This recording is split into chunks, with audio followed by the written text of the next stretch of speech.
اللہ جل جلالہ نے قرآن پاک کی جو آیت مبارکہ ہم نے خطبے میں عرض کی وَوَجَدَكَ عَائِلًا فَأَغْنَىٰ کہ مال کی قلت تھی، اللہ نے غنی بنایا. اس کی لکھی ہے، ایک تصویر یہ بھی لکھی ہے کہ اماں خدیجہ کی صورت میں رب نے تحفہ عطا فرمایا کہ مجھے سب سے بہترین تحفہ نیک اور اچھی بیوی کا مل جانا. دعا کریں کہ اللہ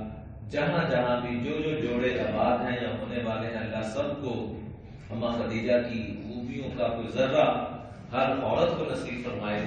اور ہر مرد کو امام الانبیاء کی خوبیوں کا ذرہ جو آقا صلی اللہ علیہ وسلم چاہتے تھے کہ میرے ہر امتی کے اندر ہو، اللہ وہ ہم میں سے ہر ایک نصیب فرمائے. ورنہ میں موضوع سے ہٹ رہا ہوں،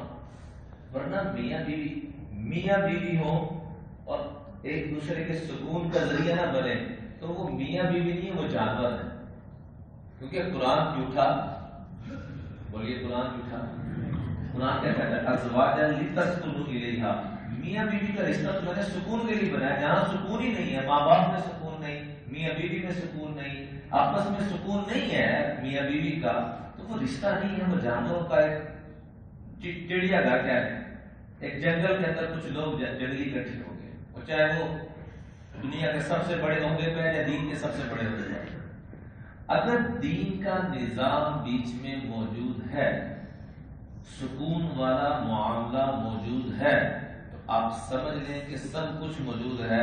اگر وہ نہیں ہے تو میرے لیے تو کچھ بھی نہیں. اس کی درخواست ہے کہ میاں بیوی کے اعتبار سے بھی یہ قرآن پاک کی آیت اشارہ دیتی ہے وَوَجَدَكَ عَائِلًا فَأَغْنَىٰ کہ آپ کے پاس قلت تھی،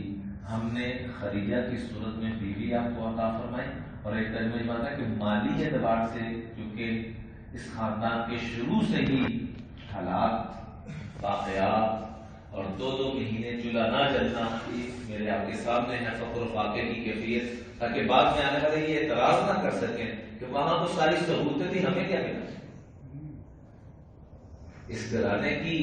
شان ہے کہ خود بھوکے رہ کے دوسروں کو کھلانا، خود ساری کائنات کے خزانوں کی چابیاں ہونے کے باوجود خود نہ کھانا، اتنا سا بھی نہ کھانا. اور وہی معاملہ ان کے غلاموں نے کیا صحابہ کی صورت میں، سیدنا صدیق اکبر نے، سیدنا عمر فاروق نے، سیدنا عثمان غنی نے، سیدنا علی المرتضیٰ نے، اہل بیت عظام نے، صحابہ کرام نے، سب نے عملاً اور ان کے ماننے والے اولیاء کرام نے بھی